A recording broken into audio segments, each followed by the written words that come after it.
rencontrer chaque semaine avec nous les auteurs qui ont marqué les mémoires. Car le théâtre classique, c'est pas pour les mythes. Est-ce que vous êtes prêts? C'est parti pour une soirée de folie. Et maintenant, s'il vous plaît, veuillez applaudir mon assistante, la très charmante Berthe.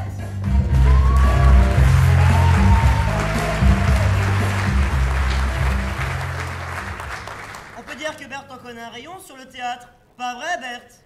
Oui, il est vrai que j'ai toujours été une véritable passionnée. J'ai toujours, mais toujours rêvé d'être une grande actrice.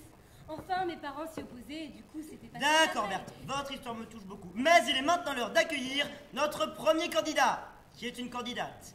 Mesdames et messieurs, s'il vous plaît, veuillez souhaiter la bienvenue à Marie-Ange Robert.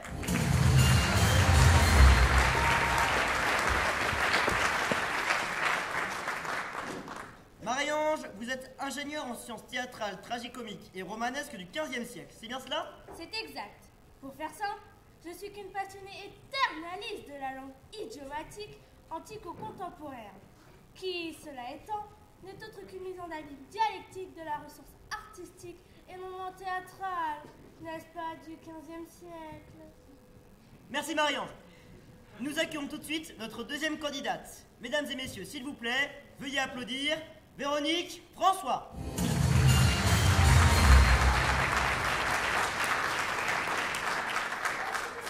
Je suis contente.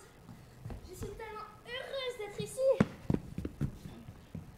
Oh, je suis trop contente. Véronique, vous êtes femme de ménage au Théâtre de la Colline à Paris, c'est bien cela? Oui, en gros, c'est ça. Je nettoie la régie, la scène, l'arrière-scène, tout ça en fait. Et c'est tout? Ah vous savez, c'est pas toujours facile comme métier, hein. N'en doute pas. Et tout de suite, nous accueillons Gérard. Voici Gérard. Yes! Ouais!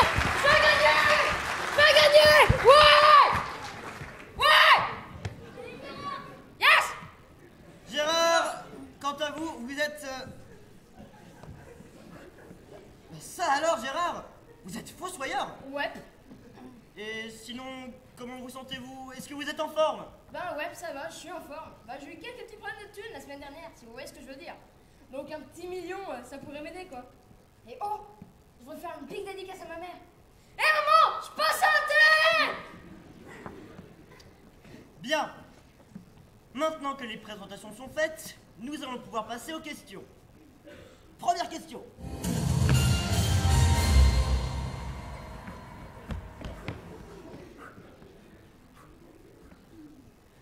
Top. Mon prénom commence par un H et se termine par un N.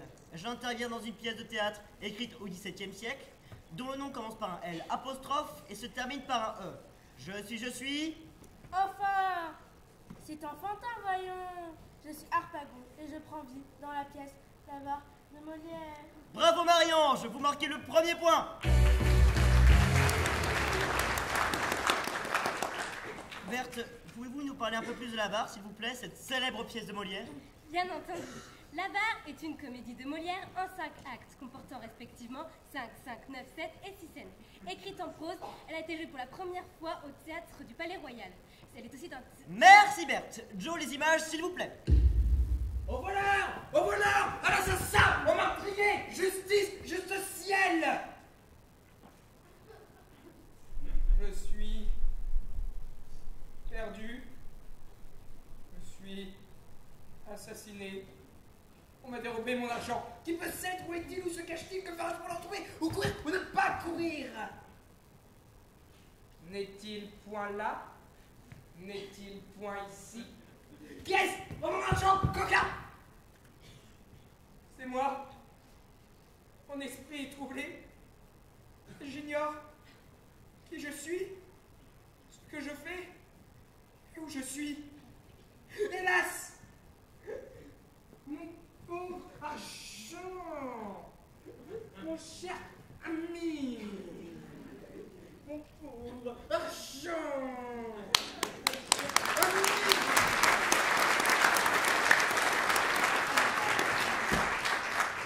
Oh, c'était vraiment très touchant. Quel beau comédien. Hey, vraiment. Deuxième question.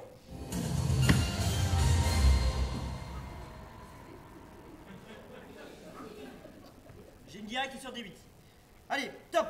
Citez-moi la première pièce d'Eugène Ionesco. Vampire contre zombie. Mince. Eugène Ionesco. Un petit. Un peu dégarni. Gros nez.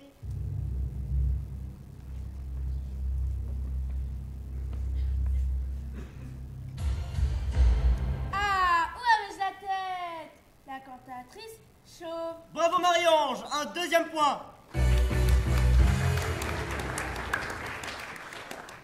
La cantatrice chauve est la première pièce de théâtre écrite par Eugène Ionesco. Elle a été jouée pour la première fois le 11 mai 1950 au théâtre des Noctambules dans une mise en scène de Nicolas Bataille. Merci Berthe. Joe, les images s'il vous plaît. La rue. Mon beau-frère avait, du côté paternel, un cousin germain dont un oncle maternel avait un beau-père, dont le grand-père maternel avait épousé en seconde noces une jeune indigène, dont le frère avait rencontré dans un de ses voyages une fille dont il s'était épris et avec laquelle il eut un fils, qui se maria avec une pharmacienne intrépide qui n'était autre qu'une des petites filles d'un ingénieur, mariée 3 fois de suite et dont la troisième femme était... J'ai connu cette troisième femme. Si je me souviens bien, elle mangeait du poulet dans un guépier. C'était pas la même. Ah. Je dis, dont la troisième femme était la fille de la meilleure sage-femme de la région et qui, veuve de bonheur, Comme ma femme et... s'était remariée avec un vitrier plein d'entrain dont le frère avait épousé une Marie, institutrice blonde, qui attrapait parfois, en hiver, comme tout le monde, un rhume.